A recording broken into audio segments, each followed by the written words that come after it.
All right. Well, welcome to In the Box. And no introduction really needed for this guy, original Blue Jacket, Kevin Dineen. You, my friend. I mean, there's so much to talk about. We haven't seen you in so long, but you're in the box with me, buddy. And it's the virtual box, not the penalty box or the sandbox. But it's so good to see you. What's happening? What's going on in your life? Oh, right back at you, Shell. Hey, great to see you. It's so nice to catch up. I think our paths always cross, whether we're in a rink, most likely is in a rink, but it'd be nicer to get together and chat. But this is perfect. And the times that we're in, get a chance to chat with you and the folks that get to watch this. And we're doing fabulous. We're in Lake George, New York right now until I'm coaching in San Diego for the American League team for the Anaheim Ducks. And so I'm heading out to San Diego December 1st and hopefully get back to work fairly soon after that. So we're up in Lake George, and we got a nice crew around there. 2 out of the 4 are around, and of the kids, and Annie and I are doing great. Okay, let's talk about the kids and the family, because you're a guy that, I mean, the places that hockey has taken you, I mean, you need to write a book. When I started looking up on you, I was just like, it's amazing, your story and your family's story. But your kids grew up for part-time here in Columbus, Ohio. You immersed yourself in the community. You still have good friends here. What are your kids doing? And how's Annie? Is she excited for another move to another city? Yeah, well, it'll be our second year in San Diego, and as nice a place as San Diego, and believe me, it's a nice spot. We really enjoy it. We just met great people. I love the people I work with, so we're all good on that front. Starting with my oldest, Hannah. She's in your business. She is a newscaster for NBC in Portland, Maine, and she's actually the weekend anchor. So she's keeping really busy. We're really proud of her. And you know what? It's nice. Probably like your mom and dad and or family, excuse me, they get a chance to watch you on the tube, and we get to do that on a weekly basis. And it's just great to keep in. We're only 5 hours, so she gets back. My Emma works out of Framingham, Mass, for TJX, big company there, and she's actually working remote. So she's very nice. She's letting us live in our house right now. She's been there for about 6 months, and she's given us our space, and she's doing great. And my boy Will just had a birthday. Today's his birthday, so happy birthday, Will. Right. He's in Sioux Falls, South Dakota. He's playing in the USHL, and he's doing great. He's off to college next year. And a funny story about Will, because I know people still tell this, he was just a little runt when we were in Columbus. And the way I taught him, I was my first year retirement. I just got him a new pair of skates.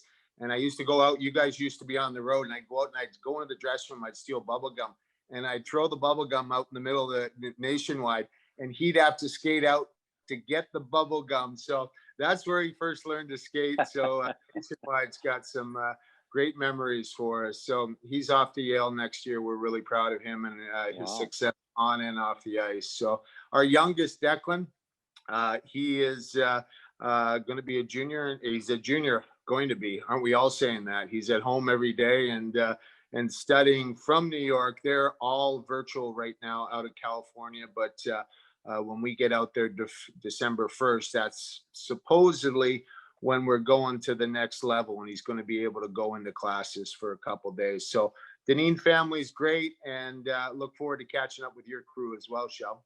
Yeah, thanks, Dino. It's great to hear. I mean, it's amazing, right? Your family was just a young family and you were here. You guys used to have us over for dinner. I remember seeing Will on a sled. I remember seeing you throw bubblegum on the ice. Those are great stories. Does Will remember that, being on the ice with the bubblegum? Very, very, you know what? As much as probably not, but what he does remember is being around the guys, being in the locker room, because that was my last team I played for, obviously. So, when you have access to it, those are when I asked him, I said, do you remember that at all? He says, you know what? I just kind of remember being around the locker room. And if you can just think of it, no different than your son, the opportunity to go into a locker room and hang out with a bunch of these big guys that are just so full of life and so happy to have you there. It's a great memory. So yeah, that's one that kind of sticks with him for sure. Oh, that's great. And you know what? For people that don't know this, you were my roommate on the road. You also brought me salmon fishing up in the Queen Charlotte Islands. That was a Yeah, great trip. And one of the highlights for me now that I live in Ohio, now deer season is on its way here, Dino. That's a hobby of some here, and it's a big yeah. hobby of a lot of people around here, a way of life, actually. Are you still hunting and fishing, or are you staying active? uh, you know me. I'm in Paris. I'm in Paris right now. Okay, and Nice. that's not Paris, France. I'd be breaking some kind of rule. I hopped in my car a couple days ago. I'm actually in Paris, Kentucky, which is just about 3 hours south of Columbus, and I'm doing a little deer hunting at a friend's farm here. He's got a fabulous thoroughbred farm. He's got a lot of acreage and just a spectacular place. So like a lot of outdoorsmen, it's nice to pull the bow back and release an arrow, but in all honesty, it's just so fabulous to get outside and to enjoy all that a place this beautiful has to offer. So very fortunate, but I would say my hardcore hunting probably started in my Columbus days, and had some pretty good access there. Thank you to a lot of people that gave me a use of their backyards, what have you. But it's still a passion of mine, and it's a really unique time. That's why I came down here to Paris, because when are we going to get to do this? As you know, at this time of year, we're usually slammed. We got a lot going on in the hockey world. Summer's kind of our off time. So I've taken advantage of it and getting out in the woods and enjoying a beautiful Kentucky. I can just picture you in Bexley, Ohio, suburb of Columbus, walking around with your bow, tuning it up in the backyard there. I'm sure that's been seen and done. Did not impress a lot of neighbors. It wasn't Columbus School of Girls did not highly recommend that right down the street.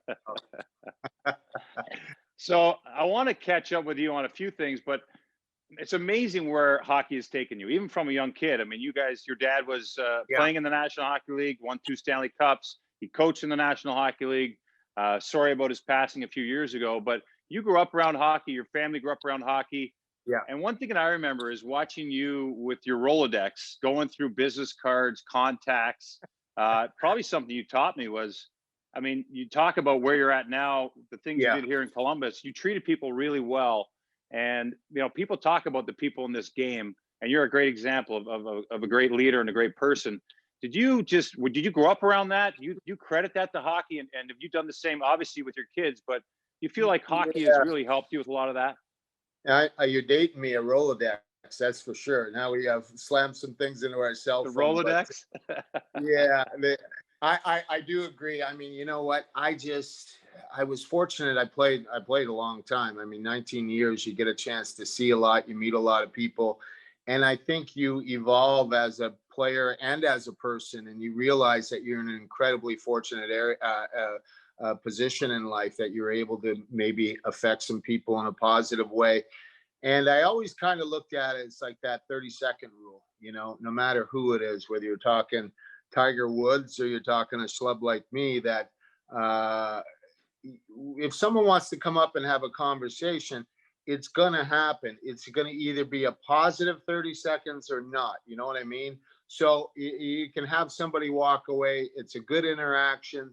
And for me, I've developed some incredible relationships. Like you said, I still keep in touch with a lot of people that are in Columbus, neighbors, friends, yeah, a lot of people through your kids in school. And when you do that, boy, you just meet some really quality people. And for me, I love keeping in touch with people. We're on the road a lot. You know what? I'm back on the buses in the American League. I love working with the young players. But you get a little free time when you're on those buses, and you pick up your phone and you kind of flip through it. You see somebody you haven't spoken to in a while. And I've been really fortunate because, number one, I've played with some fabulous people. I've coached some fabulous people. I've really enjoyed kind of staying in touch. And I'll stroke you a little bit, Shell, because I got to tell you, I mean, as a hockey coach, we watch a lot of hockey. So I listen to a lot of people, and I'm really, really proud how your career has developed and the fabulous job. You're not just on there, boy. You've got great insight into the game. You're just so comfortable. You're a great listen, and I think you know me well enough. I wouldn't just say that to anybody if I didn't really believe it. And you know what? It makes and you got an entertaining product. The Jackets are an entertaining team to watch play. So there's a lot of things that go along with that, but.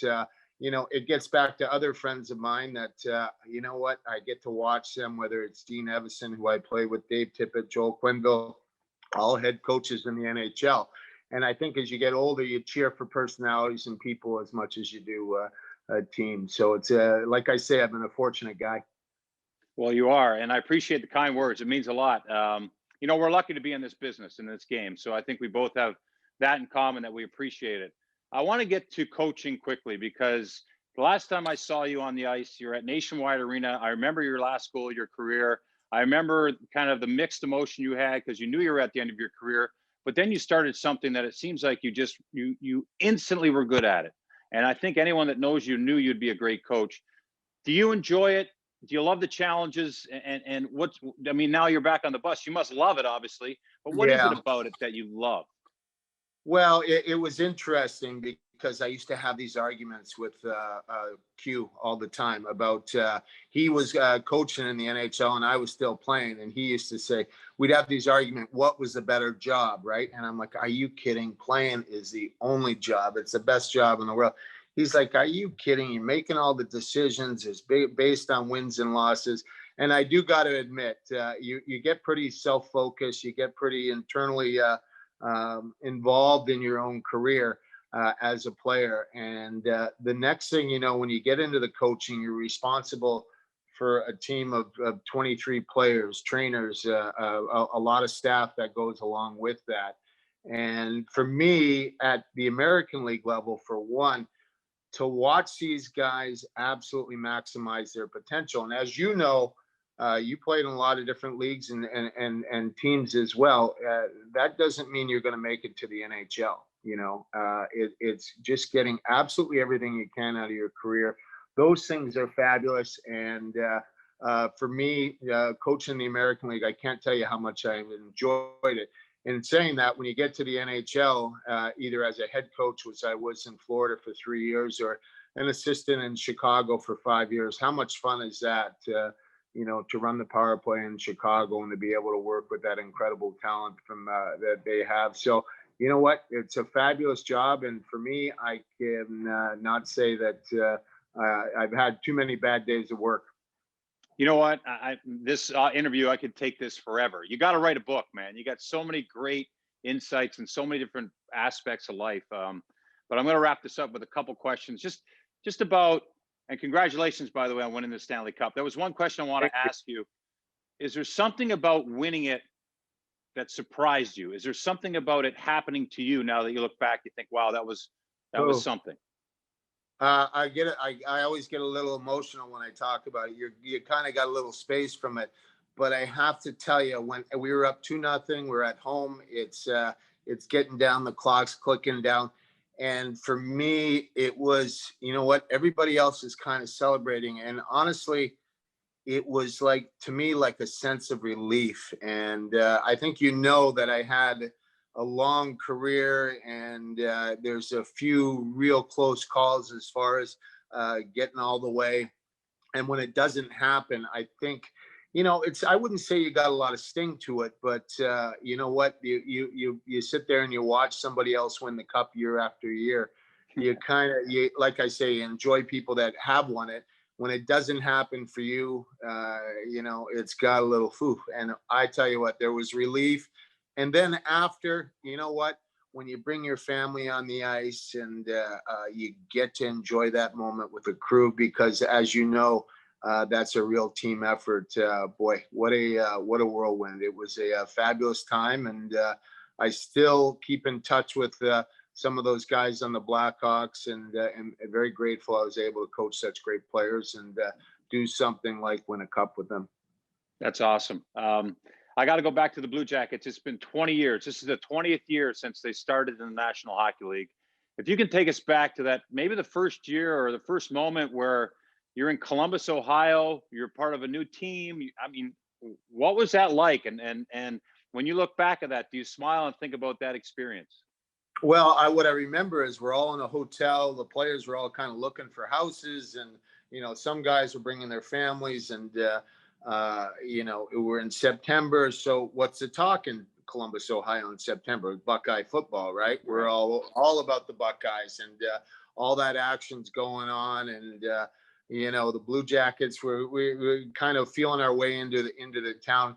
All of a sudden, opening night, we go into this building. It's absolutely jammed, and the people are going nuts, and we're like, wow. I honestly, we came in after the first period, we were like, wow, this is pretty cool, and that continued all year. That wasn't just one game. I mean, that was a they found some kind of formula that they were very supportive, and we weren't very good. I think we had a lot of effort. We had a lot of guys, whether it's, Sandy and Tugger and David Viborni. We can go through all those names. And those guys are sound like they're old Blue Jackets. Now, I was really old on that team, so it kind of places me where I'm at. But I tell you what, there's some fond memories. Odie was our captain, and it just went on and on, just the quality people that we had. And, it was a very, very special to be as part of something new. Would have loved to have a little more success on the ice, but certainly was a resounding success as that franchise has established itself. Well, Dino, appreciate it. You're a big part of this organization still. There's a lot of visuals of you with that CBJ jersey on, and boy, you were full of a team full of character in the beginning. So it's great to see you. I appreciate having you on this time with me in the box, in the virtual box, and you're a proud Blue Jacket alumni. So thanks for your time. Hey, thanks, Shell. I really appreciate it.